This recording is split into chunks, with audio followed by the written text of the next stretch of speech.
साथियों, कुछ आयोजन ऐसे होते हैं जो हृदय के बहुत करीब होते हैं और आज का ये कार्यक्रम भी ऐसा ही है।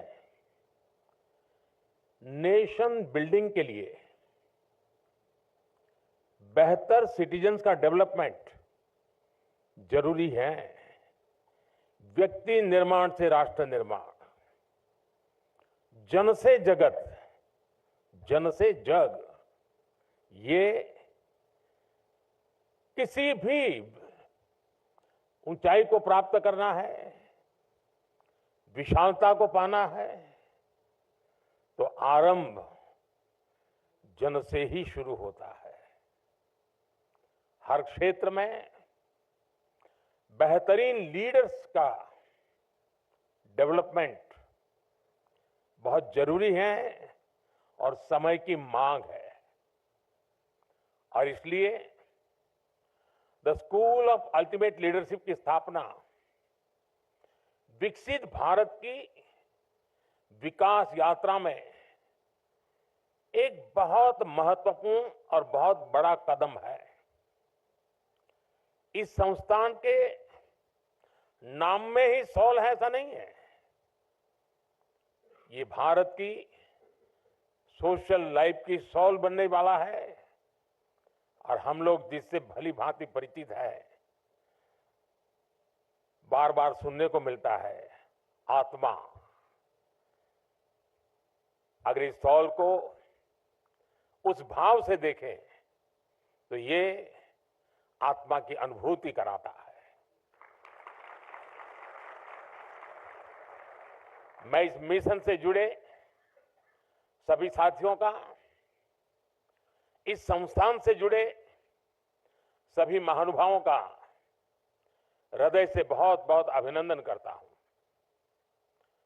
बहुत जल्द ही गिफ्ट सिटी के पास the School of Ultimate Leadership का एक विशाल कैंपस भी बनकर तैयार होने वाला है।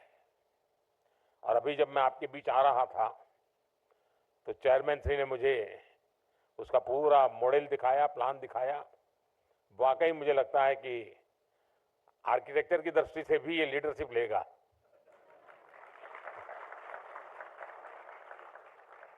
साथियों, आज जब the School of Ultimate Leadership SOUL अपने सफर का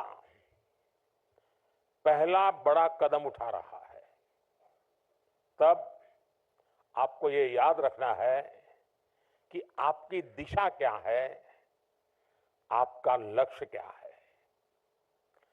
स्वामी विवेकानंद जी ने कहा था, give me 100 energetic young man and women and I shall transform India.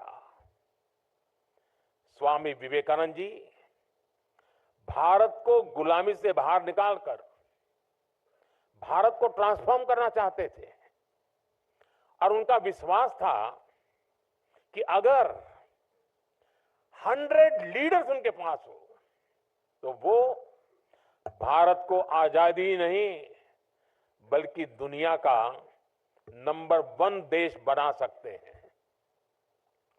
इसी इच्छा शक्ति के साथ, इसी मंत्र को लेकर हम सबको और विशेषकर आपको आगे बढ़ना है।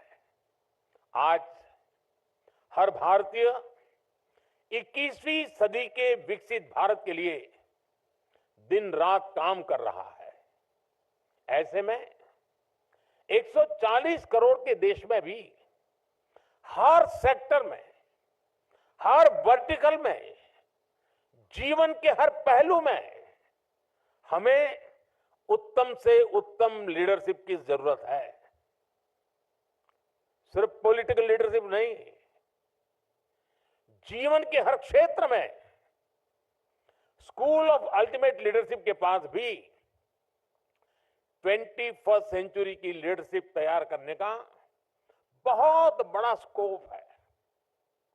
मुझे विश्वास है स्कूल ऑफ अल्टीमेट लीडरशिप से ऐसे लीडर निकलेंगे जो देश ही नहीं बल्कि दुनिया की संस्थाओं में हर क्षेत्र में अपना परचम लहराएंगे। और हो सकता है यहां से ट्रेनिंग लेकर निकला कोई युवा शायद पॉलिटिक्स में नया मुकाम हासिल करे। साथियों, कोई भी देश जब तरक्की करता है तो नेचुरल रिसोर्सेज की अपनी भूमिका होती ही है, लेकिन उससे भी ज्यादा ह्यूमन रिसोर्स की बहुत बड़ी भूमिका है। मुझे याद है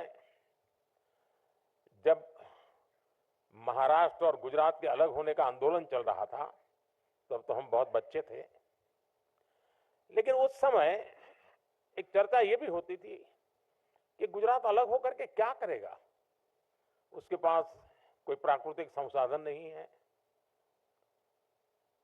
कोई खदान नहीं है, न कोयला है, कुछ नहीं है, ये करेगा क्या?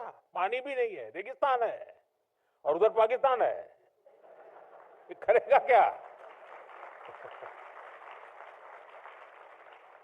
और ज्यादा से ज्यादा इन गुजरात वालों के पास नमक है, और है क्या?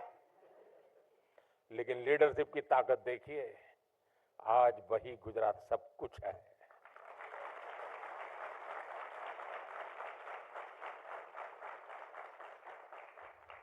वहां के जन सामान्य में ये जो सामर्थ्य था, रोते नहीं बैठे कि ये नहीं है, वो नहीं है, दिखना नहीं, फलाना, अरे जो है सो वो।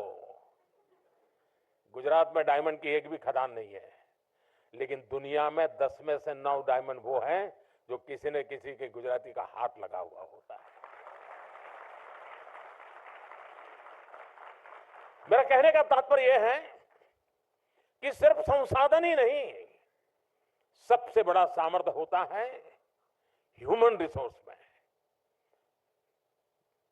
मानवीय सामर्थ्य में, जनशक्ति में, और जिसको आज की भाषा में लीडरशिप कहा जाता है। 21वीं सेंचुरी में तो ऐसे रिसोर्स की जरूरत है जो इनोवेशन को लीड कर सके, जो स्किल को चैनलाइज कर सके। आज हम देखते हैं कि हर क्षेत्र में स्किल का कितना बड़ा महत्व है। इसलिए जो लीडरशिप डेवलपमेंट का क्षेत्र है, उसे भी नई स्किल्स चाहिए। हमें बहुत साइंटिफिक तरीके से लीडरशिप डेवलप